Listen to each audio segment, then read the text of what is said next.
How could a simple sneeze change the fate of social media? Meet Sarah, a college student who innocently filmed herself sneezing in the library. What started as a funny video quickly morphed into something unexpected when her friends dared her to post it online. The video, capturing her exaggerated reaction, sparked laughter from viewers far and wide, leading to the spontaneous creation of the Sneeze Challenge.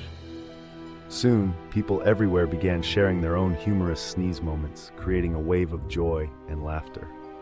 As the challenge spread, it blazed across platforms, uniting millions in a shared experience of genuine fun and spontaneity. Sarah had unknowingly become a viral sensation, reminding us all that sometimes unexpected moments bring the biggest smiles.